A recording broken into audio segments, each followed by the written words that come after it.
Mosab Hassan Yousef, also known as the Green Prince. Shalom. Shalom. We're here at the Jerusalem Center for Foreign Affairs. You're a visitor fellow here.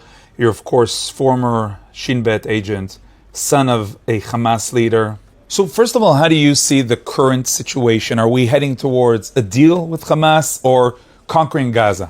First of all, there is no deal with the devil, because how can you find a common ground with people who want to kill, kidnap, and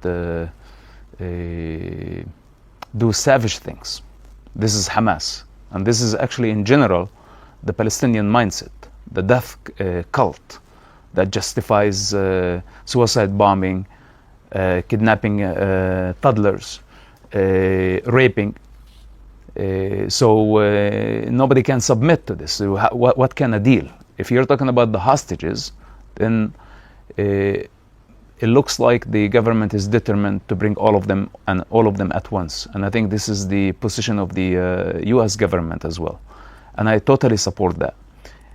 But if we have the opportunity to bring half of them, then that's also good. But unfortunately, if we take partial deals now, means that Hamas is going to stay in power for the next 6 months or for the next year.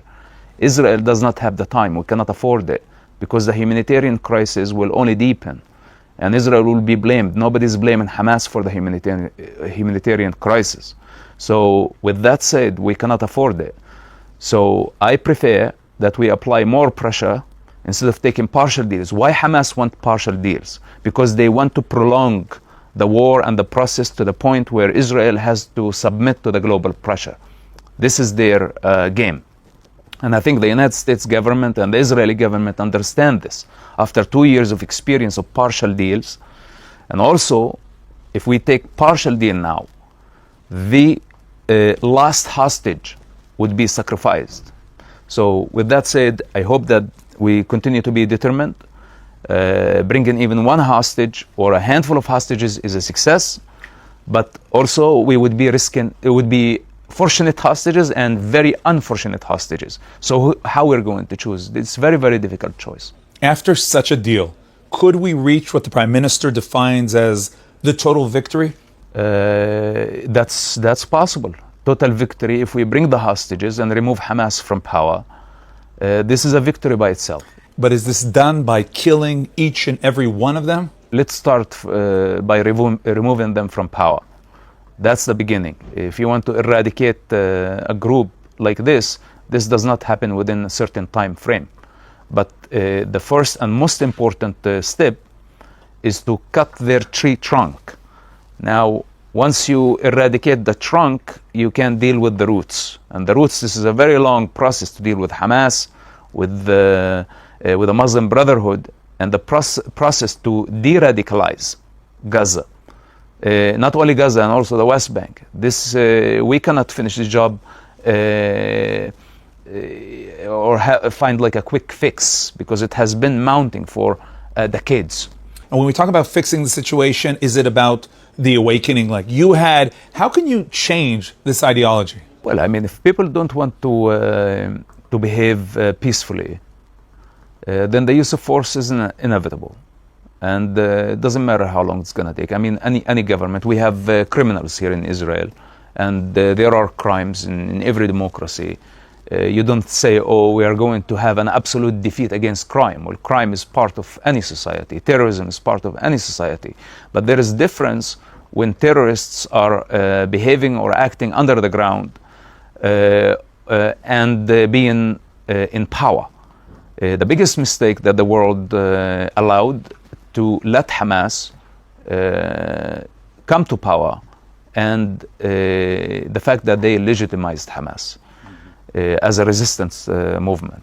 That's a big difference between a terrorist group, when Hamas was just a bunch of people working in the dark as a terrorist organization, underground organization, and when they came to power. But it's in their hearts. Can these ambitions be eradicated? I think we can eradicate it for the next 50 years, for the next 100 years. Now we had to use the lethal force in order to achieve this goal. Remember the Nazis, they had ambition to dominate the globe. They invaded Europe, and they were about to control the continent. And the alliance bombed them. 8 million people died, more. And the Nazi idea or the Nazi ideology ended up in the head of a dead man. So, and for about 80 or 90 years, Nazis had to disappear. Now we have a new movement of the Nazis that they claim to be Palestinians. Very, very similar scenario. So I don't know how long it's going to take and how many people are going to die before they realize that the Palestinian ideology, or let's say Palestinianism, regardless if it's Islamic or communist, or even today is coming by the name of morality even, which is worse. It doesn't matter. Eventually the people need to understand it's a dead end, and Gaza is just the model. Gaza is the model, and we are trying to communicate with the world. Don't repeat Gaza model elsewhere. Now, when we discuss the humanitarian aid, the humanitarian crisis, what does Hamas want?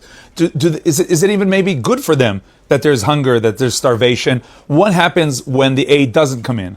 Oh, Israel brings the aid to the community. The problem, Hamas gets in the way. Hamas wants to take the aid because this is how they pay their members. Using international aid, they pay them with rice and food, not money. They make sure that their terrorists are well fed, and it's in their interest to starve the non-Hamas Gazans, because now on one hand they stay strong and they have the lifeline, and on the other hand they sacrifice those who are not Hamas in Gaza, so to gain global sympathy. Let's not forget that Hamas weaponized civilians from the beginning of the war, in the previous wars. And in fact, if you study throughout the Palestinian history, you find that sacrificing civilians has been a strategy not only adapted by Hamas, but also by the various Palestinian militias. Now, you know, some see the protests and said, that's a problem. We should pretend as if we don't care. Strategically speaking, tactically speaking, that'll be better. To pretend as if we don't care about the hostages. No, I don't think this is the right approach, not in a democratic system, which makes Israel different than the surrounding countries. It's something to be actually proud of.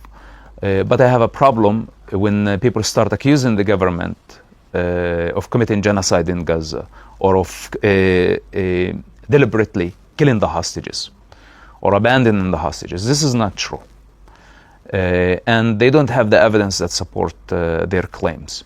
So, and many people are also anti-establishment. Even they have been anti-establishment. They are well-known figures before the war in Gaza, and today they are using the war in Gaza to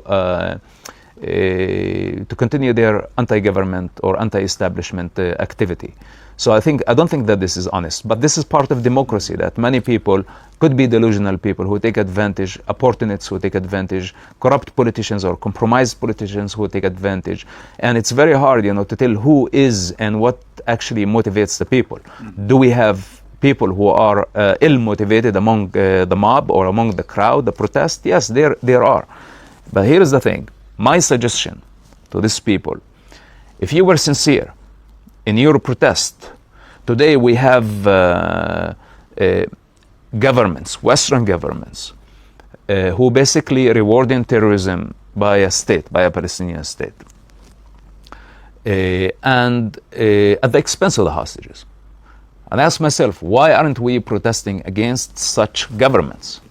Why everybody is protesting against the government that actually does not have much option? Even during these protests, we see signs supporting a Palestinian state. No, it's like to say basically, in the war now, this means like they want the government to declare surrender. And I tell you why it's very, very dangerous. Even though, many people say, okay, just let's give them what they want, whatever it takes, let's bring the hostages back. But what they are not taking consideration, the consequences of defeat. Because if this government or any other government declare defeat and surrender to Hamas demands, and God forbids Hamas stays in power after this 2 years of deadly fight, and after getting all this global campaign against Israel, then the consequences of defeat will be deadly, because this will ignite the bloodlust everywhere. And the world would expect from Israel not only surrender, but also apology, to surrender to the global pressure, which means I cannot satisfy. Like, even if I can satisfy, let's say, the Arabs in Judea and Samaria or in the West Bank, but then how can I satisfy all the governments that infiltrated by Muslims that basically calling for the annihilation of the Jewish people? I would be risking the lives of the Israelis, and I would be risking, most importantly, the lives of the Jewish people worldwide. If I was the leader, I would never accept surrender to the terrorists. So this is the dilemma that we're like, okay, everybody wants the war to end, but on what term?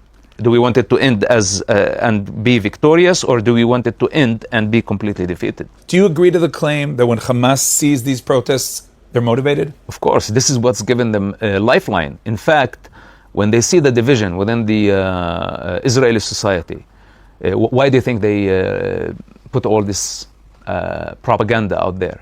Their aim is to divide the Israeli society in the midst of war, force the Israeli government to resign or collapse, and then we are going to go now inside roads, getting busy in the political arena, and forget about the main mission, where, you know, it's like our army cannot go in this war forever. So it's like, this is we are not that far from the goal, and God's willing, the hostages will be returned. And in the worst case scenario, if God forbids the hostages will be harmed, we will not be the first democracy attacked by savages or by terrorists who took hostages. Nobody can guarantee, no government can guarantee the release of all the hostages in such scenario. Mm-hmm. So what we are dealing with, you know, no one has that kind of assurance. So if they don't have it, then how can I go pressure them? I understand the global pressure. They want Israel to surrender. Like Macron, all these Western leaders, I think it's given them some pleasure to see Israel in trouble and to see the Israeli politicians stumbling in this dark situation. They love it. And to basically just agree with them, I don't like it. We need to understand, you know, our, and I mean our, because I am part of this entire thing. Our soldiers, foot soldiers in Gaza, they are risking their lives. The last thing I want from some strange people here in Israel, I don't understand where they stand morally to call the IDF committing genocide while they're risking their lives on a regular basis. All the attack we have been facing on a global level, being accused of genocide, and people meet me in the street and say, you are a genocidal child killer, yelling at us, and we take it, it's okay. But to be in Israel and I hear people saying genocide in Israel, this is not acceptable. Not acceptable. When you look back at your awakening back then, when you understood what was happening and decided to leave Hamas, how surprised were you now when you saw the pictures from October 7th? You say awakening. I'm not sure that I'm awake. It's such a crazy state that we are in, you know. But it is what it is. I've seen bad pictures during the second Intifada, the suicide bombing attacks, more than 100 attacks that happened. The suicide bombing scenes, they were not less barbaric. But what's happening in Gaza is not only killing people. There were so many war crimes committed by Hamas on October 7. And each case, each individual on that day represents a certain war crime, not committed only by terrorists. This is what the world don't understand, that many of what's so-called Gaza civilians projected their barbarism in that moment when they had the opportunity. Because in general, it's a barbaric society. and in general, actually, all those who claim to be Palestinians, in my humble opinion, they agree with barbarism. They see it as a resistance. Because also they agreed with the suicide bombing attacks. And why do you think they want me dead? They want me dead because I opposed their barbarism back in the day. And today we are in the same situation, in the same game, where this all of a sudden became resistance. And people, of course, the average person everywhere, they think the issue is measured by the head count. They say, okay, 1,200 people died on October 7, but 50,000 people died in Gaza, even though the numbers are not accurate. And sooner or later, their lies are going to be revealed, because they exaggerated the numbers, they lied about statistics, and the only source was coming from Hamas death ministry. So a genocide is not measured by the head count, and war crimes, a lot more war crimes were committed on October 7, because in Gaza, if there is a war crime, there is only one war crime, in my opinion, and that is the use of human shields, and Hamas is responsible for that crime. But October 7, there was raping, there was kidnapping, there was beheading, they cut people's organs. At some point, somebody killed a Jew and ate his liver. Those pictures are not available to the public, and I don't think Israel will reveal it to the public, but those who argue and want to challenge me, I want to take them from the head and stick their head into the scene so they can see what was happening on October 7. This type of vengeance based on tribalism, coming from Arabian 7th century mentality, was totally projected on October 7. Absolute barbarism, and the world is in denial in it. This is beyond anyone's imagination. By the way, October 7 was not the only thing. We saw it in the Druze situation, and the world is in denial. This is the common culture, the death culture. Now, regarding this culture, what are your memories from back then? Yeah, well, it's for me, I had a choice to be a barbarian, and since childhood, I did not like that. I did not like their violence, but of course, I was totally dependent on their system and the security that it gave me. Most people get stuck in this system because they're afraid to be labeled as traitors, or they're afraid to lose their security, the little that they get in return. Not everybody has that kind of sense. I grew up in a good family, and violence was not accepted against the Muslims. In the family? Against the Muslims. Was not accepted. So why violence is not accepted against the Muslims, but against the non-Muslims was okay. So there were so many things that I needed to ask myself about. I reject that, knowing what I am going to have to be dealing with. And look, today, my position is not very pleasant worldwide. In fact, now I'm returning to Israel because there are not many places left safe where I can actually even fit or coexist. So this is something I didn't do in the last 15 years. I could have returned to Israel some 10 years ago. But now I feel like I had no other choice. I ran out of options. This is very, very scary. So you feel safer here, as geographically speaking, you're much closer to Hamas, to the enemy? Look, it's when I talk about safety, I am not talking about only being physically safe. That's something if I wanted, I can go on a hideout for a very long time, but I don't want to hide. I'm talking about the possibility to coexist in any social structure. Now as, let's say, anti-Palestinian narrative. I don't want to say even pro-Israel, because I never represent myself as pro-Israel. I'm totally anti-Palestinian victim narrative. This is where I stand. And today, to be anti-Palestine, you are not welcome. It takes just a few days for anybody to recognize who you are and what you're doing. Then ask me, how can you live in a society like this? That doesn't mean necessarily that they're going to kill you or torture you, but you're immediately canceled. And I think the Jewish people worldwide, they start feeling that, the heat and the impact of the spread of the Palestinian propaganda, because now it's taking place and becoming true. This is the world that we are dealing with. Unfortunately, I can experience it firsthand and fast, because people can recognize my face everywhere I go. The Jews around the world, they can hide their Jewish symbols and you can get along for a while, but eventually they're going to know that you are Jewish. And how can you coexist in any society if Jewish hatred is legitimized and is becoming a virtue? So sooner or later, millions of Jews around the world are going to also come to the same realization. And I don't want to say, why you invest in your money and your Jewish brain somewhere else? Why don't you bring it here, back home? Bring your intelligence, bring your resources, bring everything here. Let's invest in this country all together.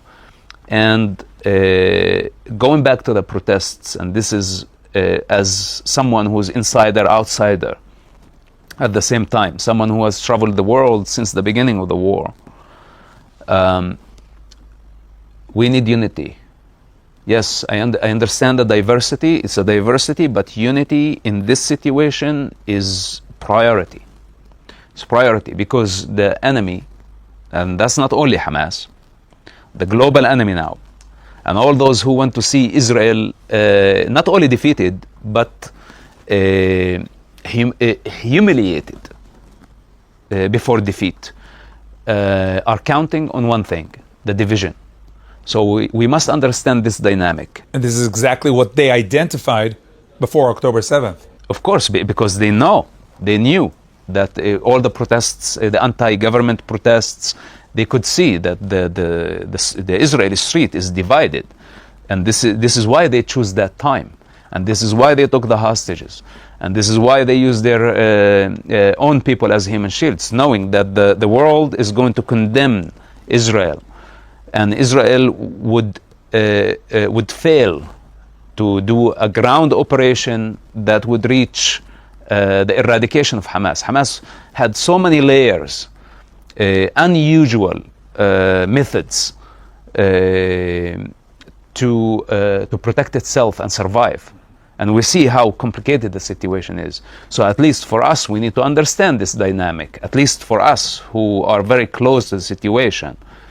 The ones outside who don't understand it, that we have to explain to them history, we have to educate them about the culture, we have to show them the religious and the ideological dimension of the fight. This takes time, and I understand that people cannot see the bigger picture. But people here, this is something I really cannot understand. Now, I see you in TV studios around the world. It seems that they don't understand at all. Many of them are driven by hatred. Many of them also driven by very strong emotions, by ignorance. Some of them are ill-motivated. Some of them are opportunists. Some of them are playing the devil game to achieve their selfish interests. So we cannot generalize, say all of them, because some people also don't want to see bloodshed. And I think the vast majority, when they see things on social media, this is the first time a war zone been broadcast to the entire world live. And not to forget how much they lie about such things. So the average person don't want to see bloodshed. And of course, when they see defenseless civilians, they cannot make the connection that this is a death culture where sacrificing civilians is a strategy for political and financial gain. And it has been like this for 70 years, by the way. In the previous 5 wars with Israel, Hamas had a taste of the blood, which gave them, which ignited their bloodlust even more, because they were paid, they were recognized, they were legitimized after the previous wars. And when terrorism get rewarded, then they go in a direction how we're going to double down on the next campaign. And this is what they did. They tripled down on taking hostages and on kidnapping, on attacking civilians. And those who are in denial, that this has been Hamas strategy, knowing that the destruction of Gaza and the death of so many civilians will lead to global sympathy, and most importantly, would lead to delegitimizing Israel. Could we try to end this interview on a positive note? What gives you optimism? What is the light that you see? Well, I have to say it's very dark right now, and I lie to you if I say it's like I'm very optimistic. You know, I've been waking up in the morning and I'm trying to find my peace. It's a war time now. It's not an easy situation, but I haven't lost my faith in humanity. I haven't lost my faith in existence, in the source. We don't know everything, and we don't know what are the lessons that were meant for all of us to learn. I learned a lot in the past couple of years, and I don't know what else humanity needs to learn, and I hope that the learning process is not going to be even more painful. We accept it is what it is, but eventually, if we decide as a human race to go full mode self-destruction and repeat the Gaza model in Europe, in the United States, everywhere, by bringing sick indoctrination, that is a very dangerous threat to the fabric of any society the moment we welcome them in. Then if we want to go to that point, guess what? Earth is superior. We are capable only of destroying ourselves. And if we have to go down to the blueprint or to the first man, Adam and Eve, life will go on. So I ask myself, why do we want to go that route? We already seen it. We saw it it has been going on for so long. And now the world, instead of recognizing the threat and getting united to counter it, we got divided. So, okay, in my opinion, this country is the safest country on the world, is the strongest country, with the strongest intelligence, strongest army. Maybe we don't have the resources of superpowers, but we are a superpower. And in case of a chaos, when shit hit the fan up there, this is a very independent country. In food, we don't depend on the chain supply very, very much. We can adjust very quickly. The Jewish people will not eat Jewish people for survival, but I cannot say the same about pretty much any other nation that right now want to come and teach us morality. If they lose control, it's going to be chaos. It's going to be chaos, and it's a free fall. So if you tell me about hope, Israel is the hope. Israel is the blueprint, and rejecting the blueprint. You know, we're talking about approximately 5,000 years of civilization, of survival, of contribution to life. All the knowledge and intelligence that the Jewish people developed throughout the centuries. By rejecting that, it looks like we are rejecting a very, very important, it's like a foundation, a pillar. I don't want to say the foundation, let's be modest, say it's like a pillar of the human evolution. So take down that pillar, and you are risking to collapse the entire structure. So now, if the world don't want to see this, then this is their problem. We have to carry on. And this maybe, you asked me about hope. This is not about hope. It's about truth. By the way, did you ever consider converting to Judaism? No, not interested. Yeah, I'm not interested in following religion. Of course, the Jewish people are very, very dear to me. And I'm not the savior of the Jews. And I don't have to be Jewish to understand the Jewish struggle now.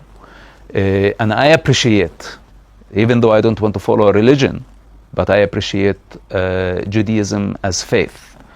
And all those who actually have the discipline of Judaism, because I appreciate and I respect people who have discipline, who have moral compass, who contribute to life regardless, not only to the Jewish people, but also to the rest of humanity.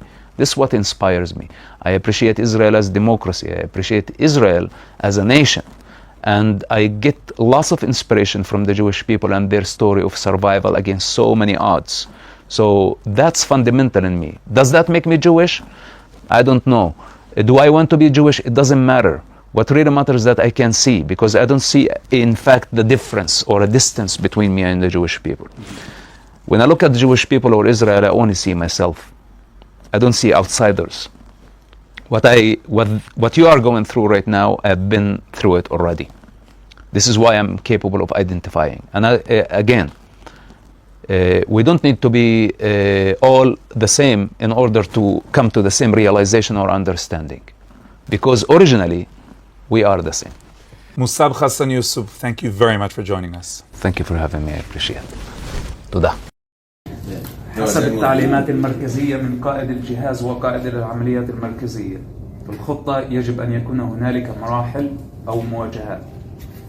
الأولى هي موجة الهجوم الأول، وهناك موجة ثانية وثالثة ورابعة.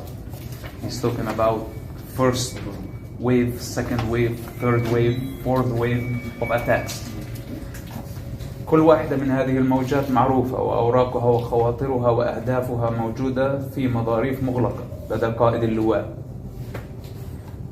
I have to say, he writes very well. Very cultivated, it looks like.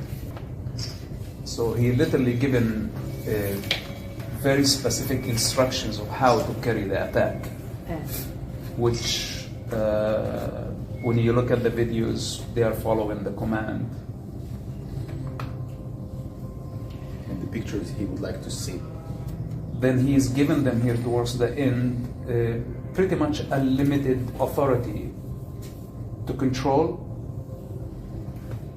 and conclude the operation as they see suitable in the battlefield. So basically he expected that there's going to be a situation where they need to be on their own without a command, and he gave them authority to do whatever. So all of the stuff here was found on Yahya Sinwar when he was killed and captured. His soul is refined only through killing and combat. There's another crazy fact, the end of Jews. فلم تقتلوهم ولكن الله قتلهم means you are not the ones who killed them, Allah did. So it's in the name of Allah, and the victory will come with the combination of the two.